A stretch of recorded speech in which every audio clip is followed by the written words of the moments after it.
Isang mapagpalang araw po sa ating lahat. Basahin po natin ang ating mabuting balita sa araw na ito ayon kay San Lucas, chapter 2, verse 22 hanggang 40. Papuri sa iyo, Panginoon.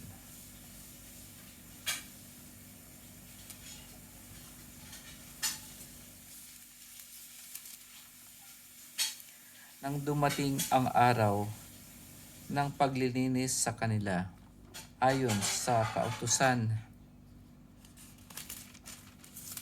ni Moises, sila'y pumunta sa Jerusalem.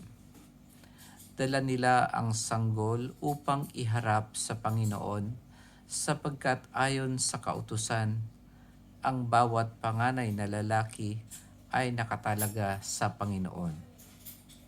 At naghandog sila ayon sa hinihingi ng kautusan ng Panginoon. Mag-asawang bato-bato o dalawang inakay na kalapati. May isang tao noon sa Jerusalem, ang pangalay Simeon. Matapat at malapit sa Diyos ang lalaking ito at naghihintay sa katubusan ng Israel. Sumasa kanya ang Espiritu Santo na nagpahayag sa kanya na hindi siya mamamatay hanggat hindi niya nakikita ang Mesiyas na ipinangako ng Panginoon. Sa patnubay ng Espiritu, pumasok siya sa templo. At nang dalhin doon ng kanyang mga magulang ang sanggol na si Jesus upang gawin ang hinihingi ng kautusan, siya'y kinalong ni Simeon. Ito'y nagpuri sa Diyos na ang wika, "Kunin mo na, Panginoon, ang iyong abang alipin. Ayon sa iyong pangako, yamang nakita na ng aking mga mata ang iyong pagliligtas na inihanda mo para sa lahat ng bansa. Liwanag itong tatanglaw sa mga hentil at magbibigay karangalan sa iyong bayang Israel." Namangha ang ama't ina ng sanggol dahil sa sinabi ni Simeon tungkol sa kanya.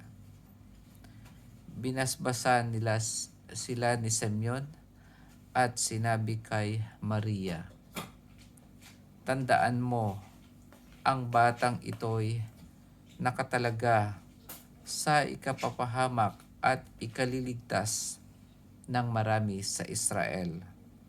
Isang tanda mula sa Diyos, ngunit hahamakin ng marami, kaya't mahahayag ang kanilang iniisip. Dahil diyan, ang puso mo'y para na ring tinarakan ng isang balaraw." Naroon din sa templo ang isang propetang babae na ang pangalay Ana, anak ni Phanuel na mula sa lipi ni Aser. Siya'y napakatanda na. 7 taon lamang silang nagsama ng kanyang asawa nang siya'y mabalo, at ngayon 84 na taon na siya. Lagi siya sa templo at araw-gabi sumasamba sa Diyos sa pamamagitan ng pag-aayuno at pananalangin. Lumapit siya ng oras ding iyon at nagpasalamat sa Diyos. Nagsalita rin siya tungkol kay Jesus sa lahat ng naghihintay sa pagpapalaya ng Diyos sa Jerusalem. Nang maisagawa nila ang lahat ng bagay ayon sa kautusan, bumalik na sila sa kanilang bayan sa Nazareth, Galilea. Ang batay lumaking malakas, marunong at kalugod-lugod sa paningin ng Diyos. Ito ang mabuting balita ng ating Panginoon.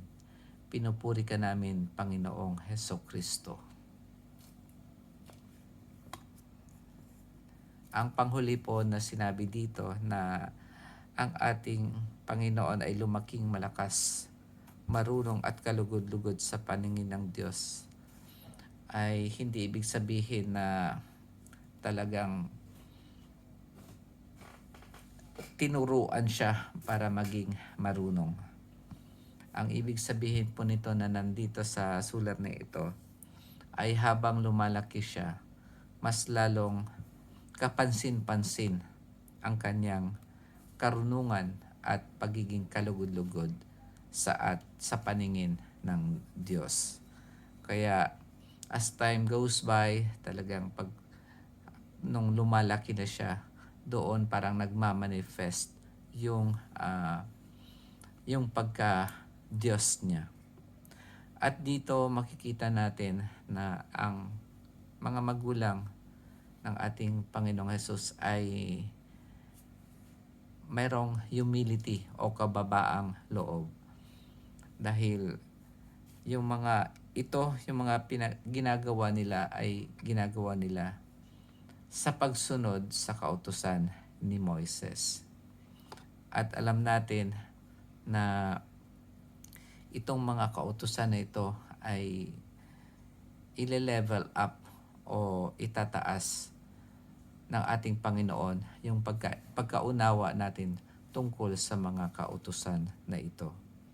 At kung isipin natin, ang ating Panginoon, siya ang may-ari ng lahat ng bagay dahil sa Kanya nalikha ang mundo. Pero dito, ang inialay lang ng kanyang mga magulang ay 2 kalapati. Ibig sabihin, ito ay handog ng isang mahirap. Ganon, nagpakababa ang ating Panginoong Hesukristo na kahit kaya niyang ibigay kahit na ano pa man yan. Pero dito pinili niya na maging simple lamang ang magiging handog para sa Kanya. At dito naalala ko itong verse na mababasa natin sa Philippians. Philippians chapter 2 verse 6 to 8. Kung gaano ibinaba ng ating Panginoong Hesukristo ang kanyang sarili bilang Diyos at tao. Dito mababasa natin sa Philippians o kaya Filipos chapter 2 verse 6 to 8. Dito sa chapter 5 muna tayo, sinabi dito, magpakababa kayo tulad ni Kristo Jesus. Kahit siya ay Diyos, hindi siya nagpumilit na manatiling kapantay ng Diyos. Sa halip ay kusa niyang binitawan ang karapatan niyang ito at namuhay na isang alipin.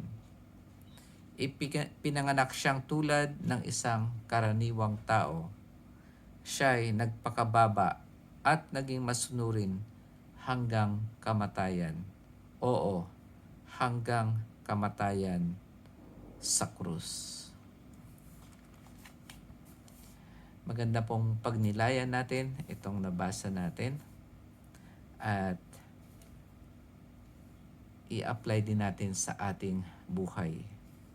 Kung ang Diyos ay nagpakababa para lamang matubos ang sangkatauhan, ang ating Panginoong Hesus ang ating modelo ng kababaan.